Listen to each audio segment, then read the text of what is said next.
Thank you, Paul Eli. Very well done. Our next speaker is Anthony Esolen, who is a professor of English literature at Providence College. He is the editor and translator of 3 epic poems, Lucretius on the Nature of Things, Tasso's Jerusalem Delivered, and in 3 volumes, Dante's Divine Comedy. He has published a volume of his own poetry, Peppers, and 7 other books, including Ironies of Faith, The Laughter at the Heart of Christian Literature, and I really want to read this one, 10 Ways to Destroy the Imagination of Your Child. I give you Anthony Esolen.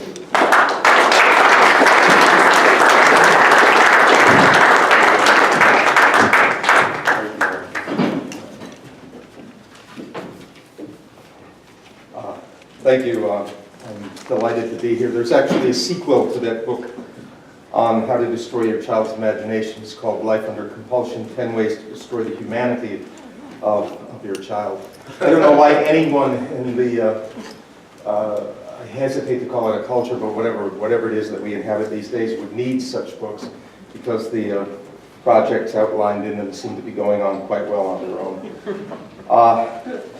One of my favorite moments in all of literature comes, as many of them do, on the mountain of Purgatory.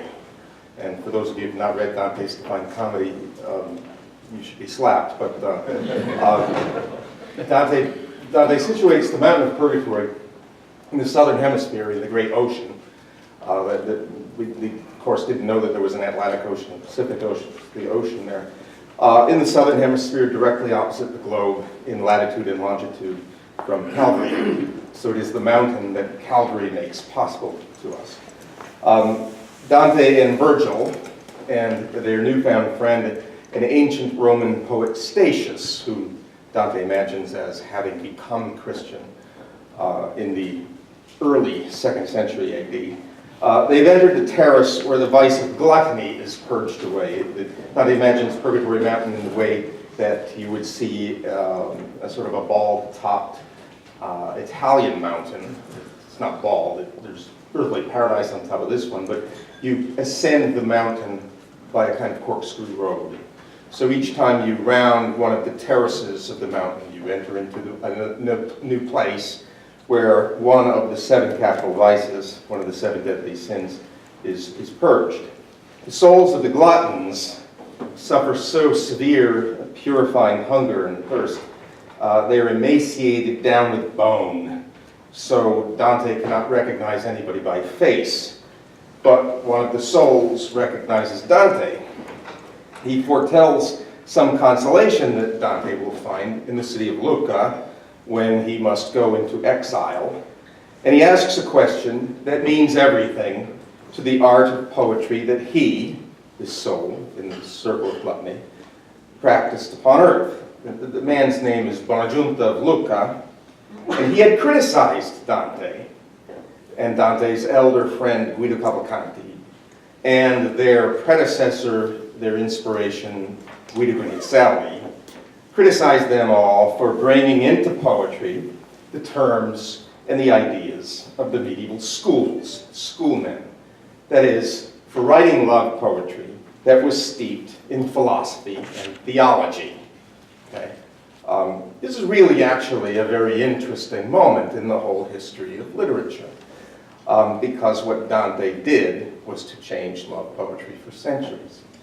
Maybe we can call Bonagiunta a flat-footed, practical man of love poetry, not apt to want to soar with Dante to the heights of intellectual speculation. Now, Dante takes revenge upon many people in the Divine Comedy, although he does save many of his enemies too. It's not as simple as that. I'm going to put my enemies down there in New Jersey, and I tell my students all the time that if they're from New Jersey, I tell my freshmen that the state motto actually comes from Dante. Lasciate ogni speranza a voi che entrate. Of course, they don't know Italian. They say, what does it mean? What does it mean? Abandon all hope, you who enter here. Welcome to New Jersey, the Garden State. So Dante's revenge here is to put Buonaggiunta in purgatory and to revise Buonaggiunta's opinion of Dante. So here's the exchange that has to deal with poetry, beginning with Buonaggiunta. But do I see, he's now asking whether this guy is really Dante, because he thinks he recognizes him. Do I see the introducer of the new songs and the verses that begin, ladies who have intelligence of love? Said I to him, I'm one who takes the pen when love breathes wisdom into me, and go finding the signs for what he speaks within. In Italian, it's wonderful. Actually, everything is wonderful in Italian. I also tell my students that God in his mercy does not allow German to be spoken in hell. This would be, it would be insult to injury, and to speak German in hell and be forced to watch the Cleveland Browns. Anyway, when you get in Italian and tell somebody to go to hell, and it sounds sweet, vai all'inferno, you know. Here it is in Italian. Mi sono anche, says Dante, quando amor mi ispira, noto è quel modo che dito dentro vo significando.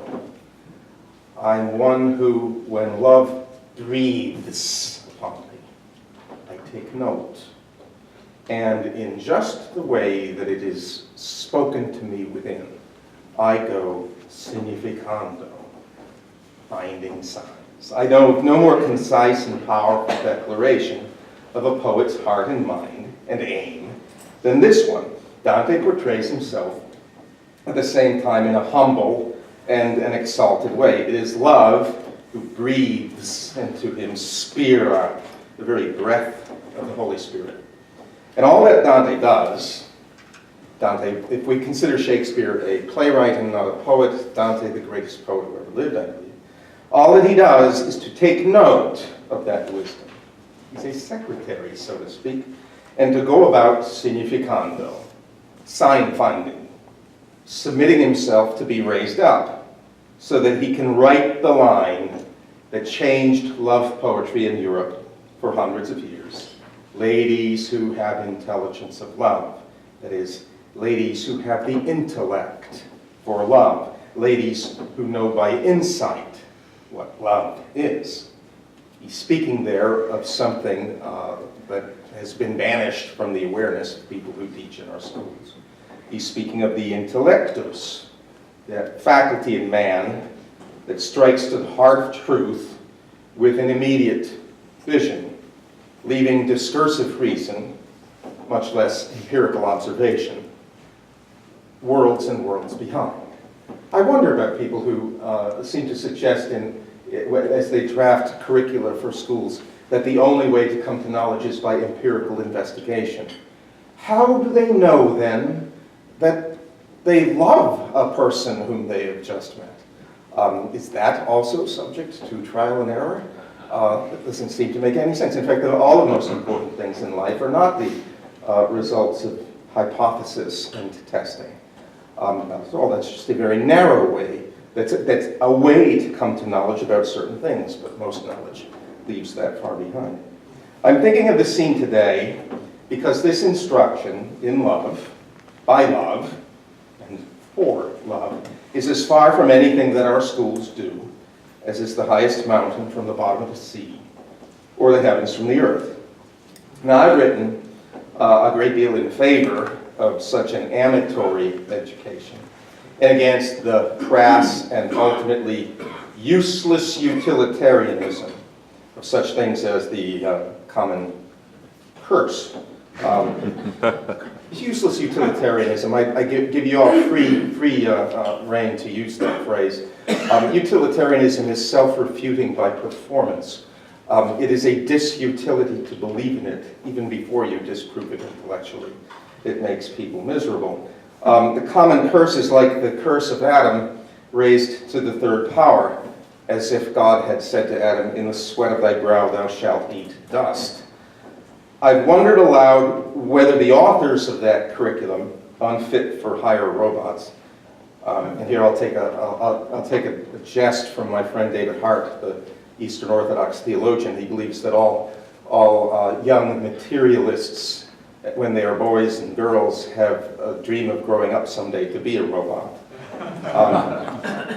Since the curriculum unfit for those, let alone for human children, I wonder if they've ever known what wonder was.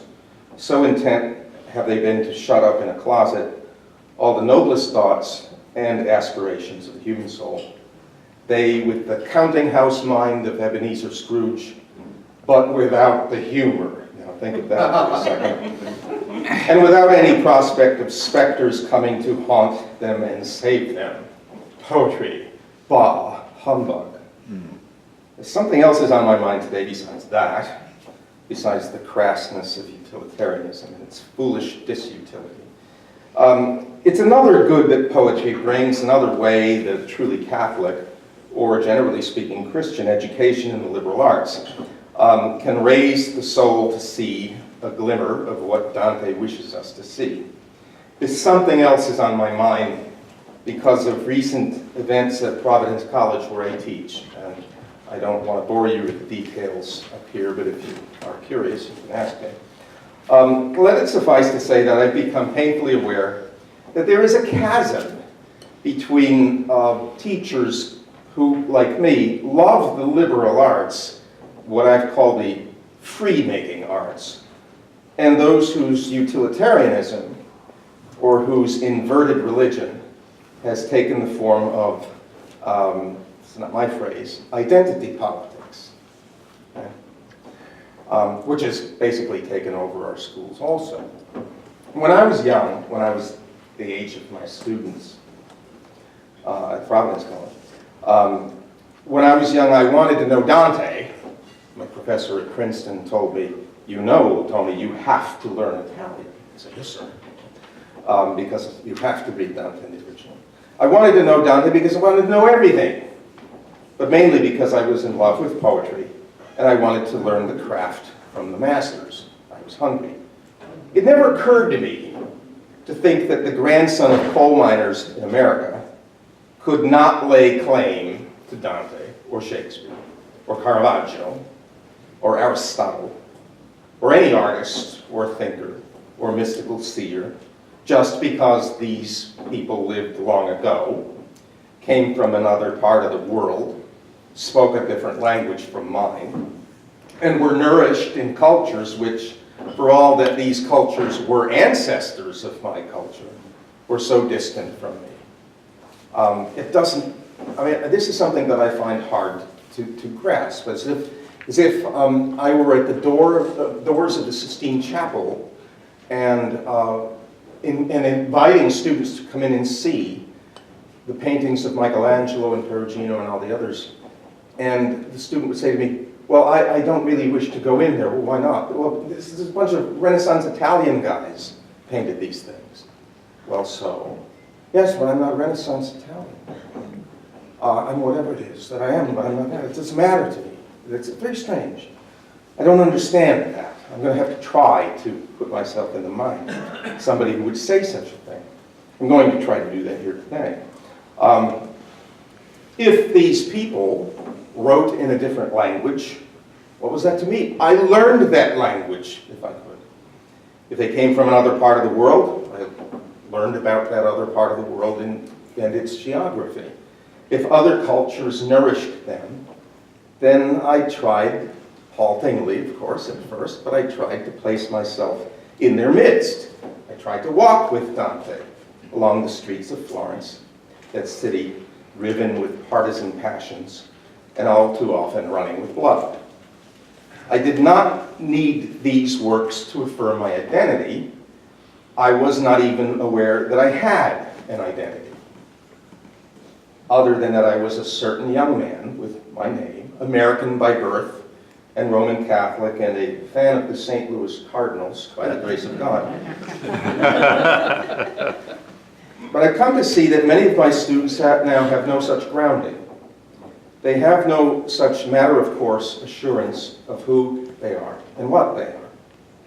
If the self is nourished by culture, and if culture implies deep roots, and carefully tended soil, if, as we've heard this morning, you understand yourself implicitly, and it doesn't even have to rise to the level of consciousness, as being a member of a pilgrimage, of people that have had a history that are going someplace, right? What happens to the self when the cultural topsoil is stripped bare? To put it another way, what happens when there's no longer a mountain of purgatory aimed towards heaven, and guides along the way that cry, Sursum corda, lift up your hearts? Think about that mountain of purgatory. It's the most human of the three realms in Dante's Divine Comedy.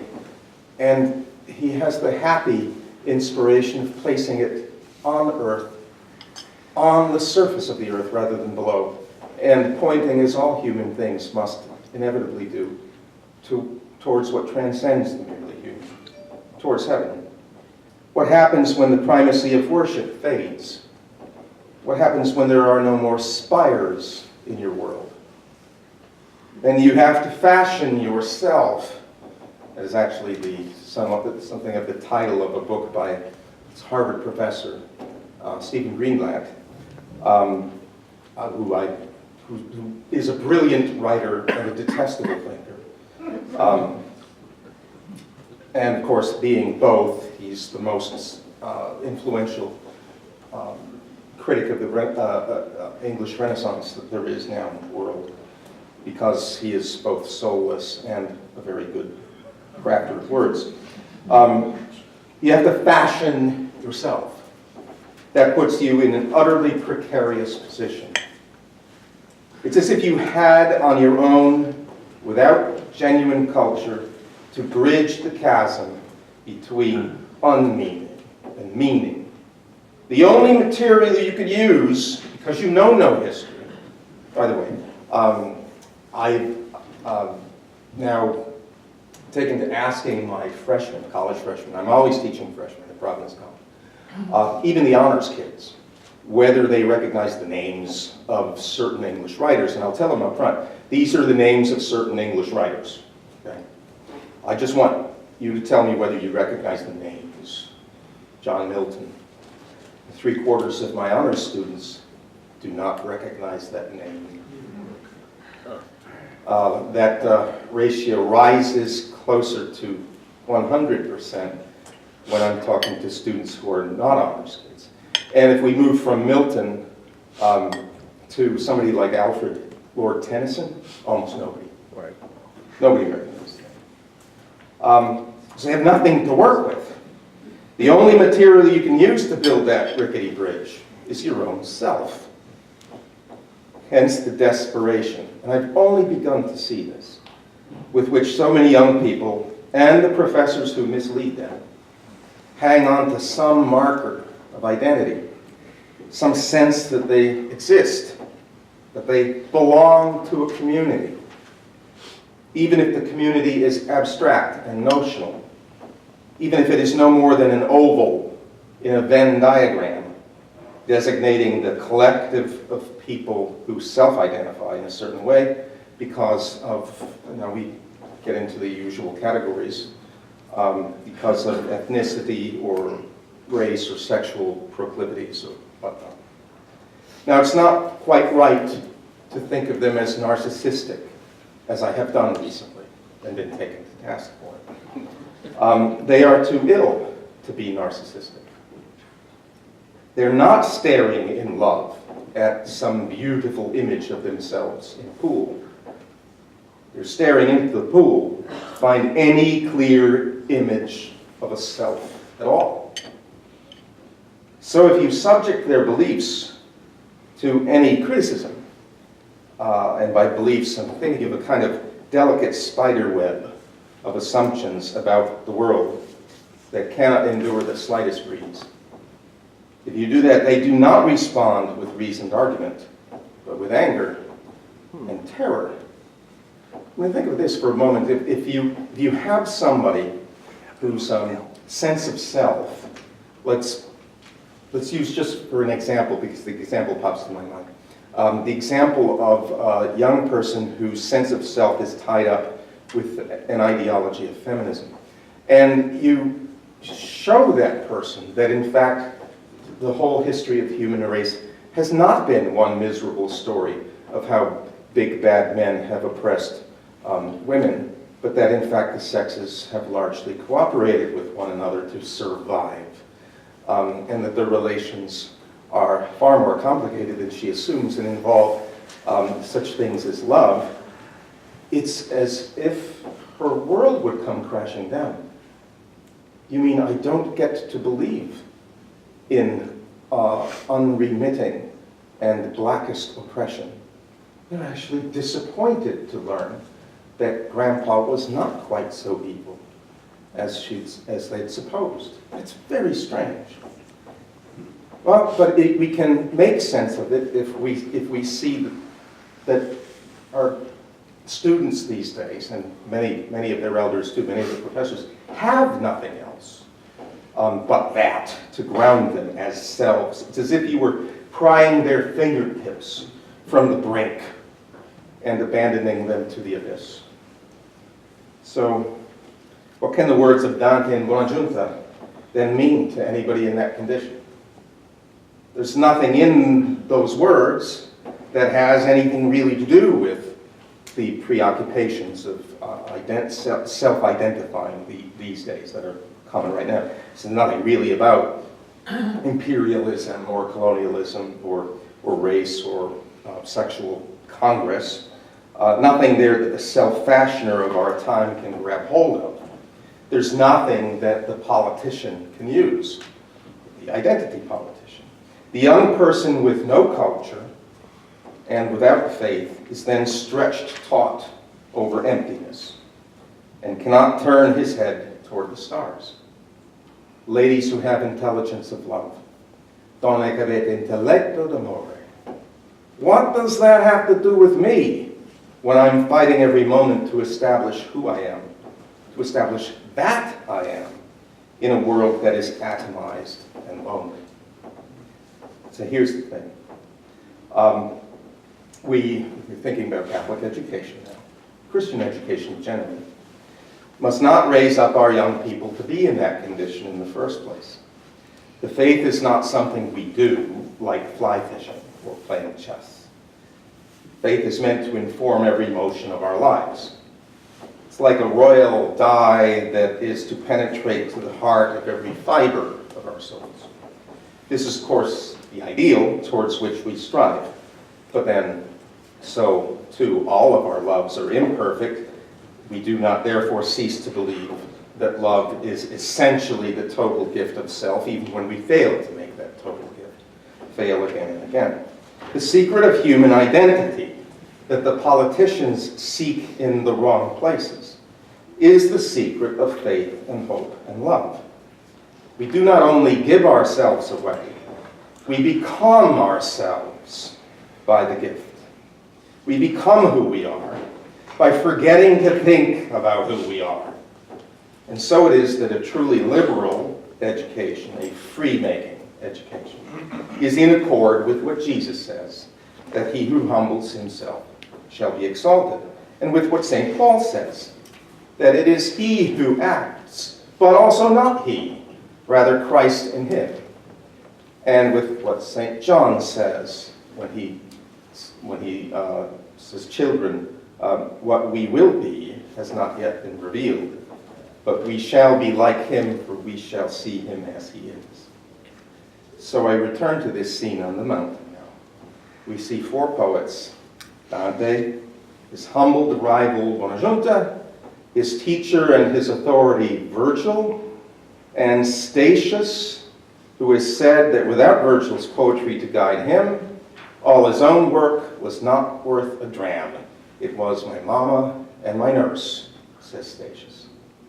To place yourself among those men thinking of poetry, the very history of poetry, stretching by Dante's time more than 1,300 years, thinking of poetry and of love, not what I happen to desire, but love, the love that moves the sun and the other stars, the love that created this world, Thinking about all of that with gratitude and manly acknowledgement of one's superior is to be lifted beyond yourself.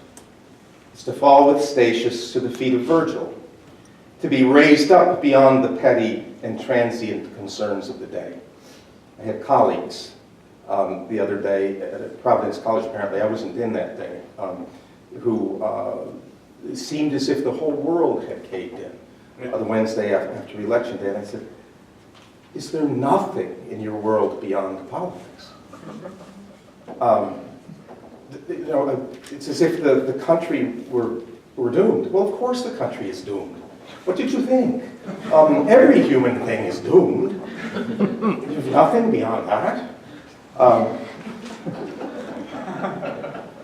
It's to bow your head with Dante when Beatrice finally appears on the mountaintop. Well, that is to know yourself indeed, and to be capable of knowing others without subordinating them to a calculus of utility or without pigeonholing them into the designated groups designated by politics of the day. It is to refer politics back to its worthy but subordinate place. As I said, politics is more than a necessary evil. It is a good thing in itself, like outhouses.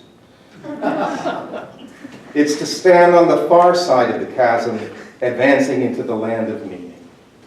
It is to listen to love as Dante listens. And if you are not a sign finder yourself, it is to behold the signs that others before you have found. It is to stand tall and free and to look to the stars. Thank you.